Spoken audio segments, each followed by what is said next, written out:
All right, Dr. B. So I've started the recording. All So right.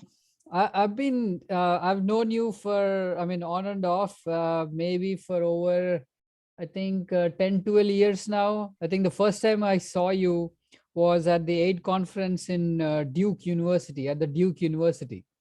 So more than a decade ago, I think. Well, And yeah, I think that's not correct because I didn't go to Duke University conference. probably I may have heard You Dr. are B. thinking of another conference, but yes, it is 10, Yeah, 12 years ago. Yes, yeah. So I think somewhere around that. and yes. uh, and your name is always, the first, or if not the first, always mentioned in every single aid conference and every single aider that I have met. So Dr. B is how I've known you all these years, and I've seen you interact in various conference calls, over emails, and always admired you for your time and effort and passion that you put into. And so that's one selfish reason of my own, that I wanted to know, what's driving you, with all this passion for all the causes that you support. But even before that, I just wanted to take time also understand, who is Dr. B? How would Dr. B describe himself? Well, let's put it this way. I was raised in Jammu Kashmir state. I graduated from the Kashmir University in 1950 when I was 17 years old. Then I went to Delhi University where I did my master's and PhD. And in November 1954, I became a lecturer at Delhi University. Oh, wow. 3 years later, I got a Government of India scholarship to go to England. Then I was in Oxford from 1954 to 1957. Sorry, 1957 to 1960.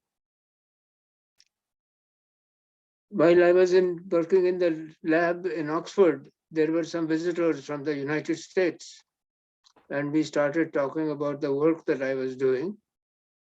And one of them told me, "Why don't you come to America?" So I told him, "Well, I am on a leave of absence from Delhi University, but it would be fun to you come to America." So I wrote to the University of Delhi, and they naturally said, "No, we cannot extend your leave. You should just resign." So I resigned, and I wrote to him in he was in at the Westinghouse place in Pittsburgh. So he wrote back to me saying that, well, at Westinghouse we cannot hire a foreigner, but I have talked to Carnegie Tech, and those people are interested in your work. So why don't you tell them if you are interested? So I wrote. In fact, before I actually wrote to anybody in Carnegie Tech, I got a letter from Sim Friedberg, who was a professor there. "We would like to invite you to come here." So I said, "Okay, I am a little behind because I will come." Then I told my landlady in Oxford that I am going to America. And she told me, "No, you can't go to America without seeing your parents." So I told her, "I don't have any money to go to India and whatnot." So she says, "Don't worry, stop paying me and use that money to travel to India, Wow. and you can pay me later." Well, that sweet lady essentially bought my ticket. Of course, one way I didn't have problem because the government of India paid. But then she paid for me going from India back to Oxford. Then I took the steamship from south of England and came to the New York, arriving on the 10th of October, 1960. So, and went off to Pittsburgh the other night, later in the evening, when I had my first sort of slightly embarrassing situation. During the night, they stopped, and everybody, for it's a drink or something, I decided to buy milk. But I didn't know how to open the milk can because I had never seen such a milk thing. Anyway, I had to watch somebody else to open it before I could open mine. Anyway, that started teaching me that I will have to learn a lot of things in the United States. So I arrived in Pittsburgh and started a totally new career in some sense. Up to that point, I had been mainly working on liquid helium. My thesis was also theory of the liquid helium, and the experiments in Oxford were all on the hydrodynamics of helium. Helium is a strange liquid because below a certain temperature, it becomes a superfluid. It essentially flows without any viscosity, without any loss at all. So I had been working on that. But once I came to Carnegie, I switched to learning about microwaves. So I set up some microwave spectrometers and started working on that. I worked for 2 years, and then it turned out that I had had a slight problem in England when I applied for the visa, because at the visa, they asked you to fill out everything, and at the bottom there was race. So I wrote human, and that guy, the consul said, "What do you mean?" I said, "I am a human being." I said, "Are you denying that?" He said, "But we need more." So I said, "Look, below, at the bottom it says, please fill in whatever you know to your best." But he says, "We want more." I said, "Look, then you sign it because you are working for the United States. I cannot sign on behalf of the United States what my race is. I don't believe that I have any other race than human race." But anyway, he got a little irritated and he filled out on my visa that I was an instructor. So of course, instructors, if they are allowed into this country, have to leave after 2 years. So the Pittsburgh people, the immigration people started giving me a hard time. But everybody from Carnegie, immediately from the president down, wrote to them saying, he is not an instructor. His main job here has been as doing research. We needed some help in one of the classes, and he did give some lectures a few times, but this is totally wrong. This is a mistake. So I had several months of problems, but fortunately, around the March of that 1962, I had gone to a meeting where I met one of the senior people at the University of Maryland. And he said, "Why don't you come to Maryland?" So I said, "Okay, I will come and visit you." And when I visited Maryland, the next day, while I was still here, Johnny Toll, who was the chair, he called me to his office and he said, "Well, would you agree to come here?"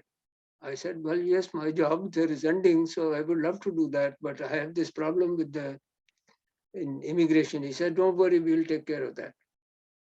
And he did indeed. As it turned out, you see, John Toll's father was a federal judge, so he had big connections. So he contacted the and at that time, my support here was through so-called ARPA, Advanced Research Project Agency, which was a Defense Department. So the Defense Department took over my case and wrote and saying, "Well, he's working for us, leave him alone." So that's how I ended up at Maryland. So August 1962, I arrived here and I have been here ever since. Wow. So it's sort of 60, it will be 60 years in August. Wow, that's incredible. So that gives you a feel for it. So I have, and if this, I officially retired in 62, but then the department has been running a so-called clinic where the students can come to ask for help at any time. So I started working there and finally stopped working only March of 2020 because of the coronavirus. So I put in 65 years of interacting with young people. So that's sort of my career Wow, as a physicist. that is incredible. And so, as in some sense or the other, I have been involved in various kinds of things quite early. I was, I think, either 15. I joined the university at the college in 1946 when I was 13. A year and a half later, of course, unfortunately, we lost Gandhiji, and I set up a way to change the name of the college from Prince of Wales College to Gandhi Memorial College. We had a lot of support, so I cannot take any claim for it, but yes, the name was changed, and we produced a very fancy book dealing with various things that Gandhiji had done. This was in Jammu? This was in Jammu, yes. In 47, August or so, we were in Srinagar when Gandhiji visited Srinagar. And I can only say, those 15 minutes will last me for the rest of my life. There was a peculiar kind of a shine in his body and a peculiar kind of shine in his eyes. I have never seen something like that again. Anyway, in 48, somehow or the other, the the government of Kashmir decided that they wanted to increase the fees of college students. Now, the increase was tiny, but immediately it became clear that many of my classmates, amongst others, would have to drop out. Their parents didn't have that kind of money. So I called a strike. And I essentially closed down the college. And not me, but 4 of my other colleagues decided to go on a hunger strike. So we were able to reverse it. So you were, how old were you? You were 15, 16 years at that time? I guess I was 15 at that time. So in that sense, my career as a bit of a irritant to the system started quite early. And what was your parents' reaction then? My what? What was your parents' reaction? How did your parents react? No, I came close to it, but I never got arrested. And my father had plainly told me that don't fool yourself into thinking that if you get arrested, I will support you. You have taken the stand, it's up to you. As it turned out, you see, many of my father's very close friends were very senior officers in the police department. In fact, the Inspector General of Police was our next door neighbor. Now that may have stood in the way of police actually arresting me. But anyway, I did not get arrested, but I came close several times. Because of course, once we started it took about 3 or 4 days worth of agitation before the government agreed to withdraw the increase in the fees.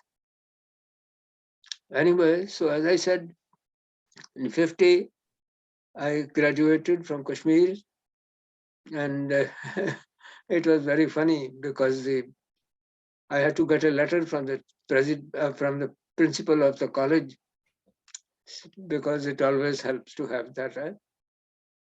Now, of course, I had also been an irritant for 2.5 years, but he could not give me a negative letter because I also was the top student in the university. So he sort of mentioned my uh, education stuff, and then said, "Well, he's a bit of a troublemaker," and so I said, "Well, you have the right to say that, but that's it is." Anyway, because of the partition and so on and so forth, of course, during after the okay, anyway, somewhere in there was also a time when colleges were closed, and I took on the responsibility of running a refugee camp. So I ran a refugee camp, I suspect early 48, for about 6 months. That that was an incredible experience. Because first, before the camp began, the refugees started showing up because, as you know, Kashmir's the border was attacked by the so-called raiders from Pakistan, and so these people were arriving sometimes not even more than one set of clothes. Now they had to be fed. There is no arrangements. Therefore, one of my early recollections is that between two of us, we would carry three buckets, one on the side, one between the two of us, and one on the other side. In one bucket, we would collect dals. In the other bucket, we would collect uh, rotis, and in the middle bucket, it would be rice. That from house to house, that was the only thing that was available before the camps were done. Anyway, eventually, after about a week or two of that, we did get a camp started. And interesting enough, this camp was exactly in the uh, temple where we used to live across from the temple many years earlier.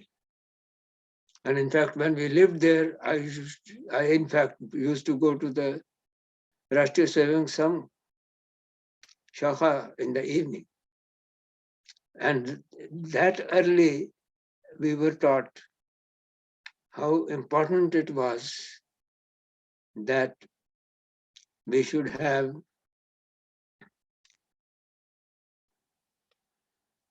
proper Hindu situation.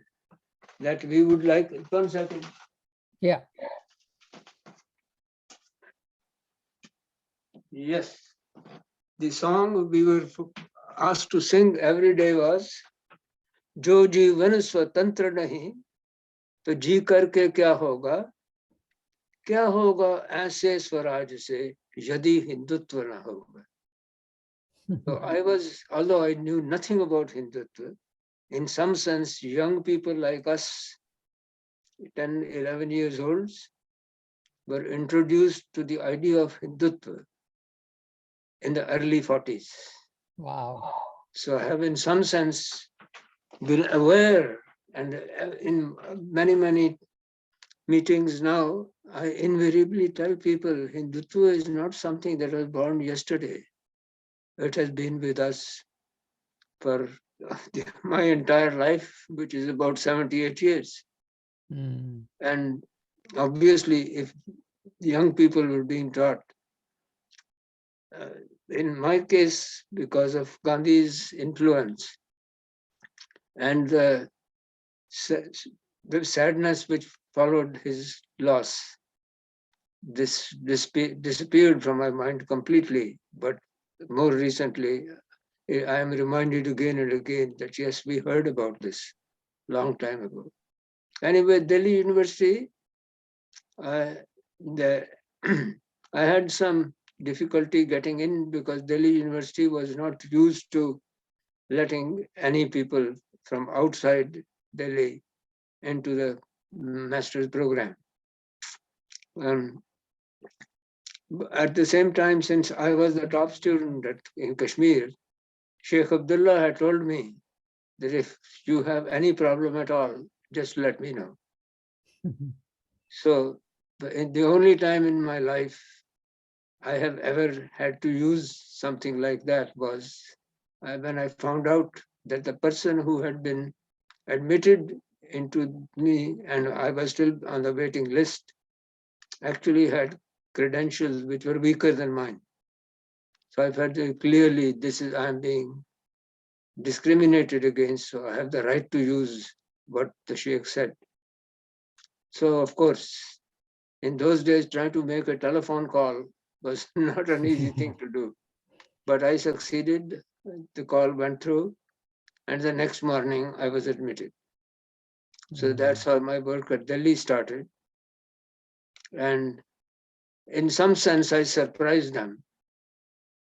The chair, one of the chairs was very unhappy that I had come from outside and beaten his students. So I again had the highest grade in masters. In fact, that particular professor had not forgiven me. So he refused to take me on for PhD. But Professor Kothari, who had been working for the government of India as the Defense Science Organization, he returned to Delhi University. So I mentioned to him and he said, sure, start working with us. So I started working with Professor Kothari and Professor Aulak.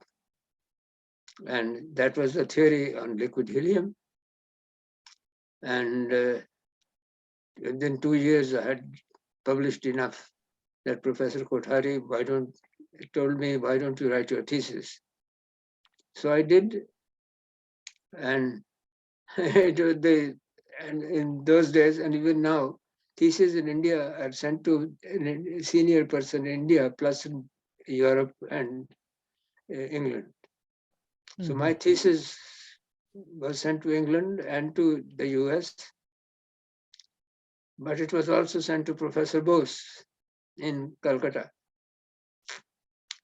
So from the US and England, there were some questions, but they had sent essentially approval. 1 year later, we had not heard from Professor Bose. Then Professor Bose had come to Delhi for a conference. He was the chair. And now as a graduate student, Professor Bose was the top person in my field. I was working in statistical mechanics. And Professor Bose is one of the sort of essentially only two such persons' names are attached to mechanics of particles. One is set of particles, half of the universe is made up of bosons. So that's the kind of person now who had, as a graduate student, I didn't have the guts to say anything. But then, so I asked Professor Kothari, could you please mention to him about my thesis? So Professor Kothari said, okay, let me do that. Then he told me that Professor Bose is going to Russia. When he comes back, he will look at it. I said, sir, this is not fair. It's already 1 year. And once I get my degree, I will get a significant increase in pay. So we should ask what happens when he goes to Calcutta, can he help? When he went before going to Russia. He went back to Calcutta, and when somebody approached him, he said, thesis, there is no such thesis here. I've never received it. So yours truly, once I heard that, I said, my God, in those days, there was no Xerox, nothing. It would have to be typed again because the original had typed and a few carbon copies.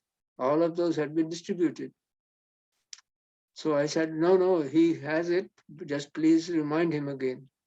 Well, it turned out that when this postman brought the thesis, Professor Bose was lying down. So he put the thesis under his mattress and then forgot about it. But now that he was reminded, he agreed. He said, I'll send the thesis back. So he was replaced by a new local Professor Krishnan, he was at that time the head of the National Physical Laboratory. He became my local examiner. So he essentially held within few weeks, he held a oral where he could ask questions that had been sent by various people. And he was really pleased. You see, half of the department attend such things. So I was worried that if I make a mistake, it will not look good. But he must have been happy with what I said and the answers I gave, because he told me, at the end, he said, I wish I had a son like you. So I said, that's very kind of you, sir. So that's how I got my PhD. Wow. And so I had, with all this delay, still I got my PhD before I was 23. And then came to this country, came to England, then to this country. Right, right. But you said something interesting. When you were 13 or 14 at Jammu, you organized this protest because the other fellow students were not able to pay the fees. What was it that that led you to actually, go all the way to protest, or even if some of your friends also sat down for hunger strike? Well, it turned out, you see, I was also in English, I was the chief debater in the department, in the college. So in that sense, although I was only a second year student, I was better known than some of the senior people. And we did have some problems with the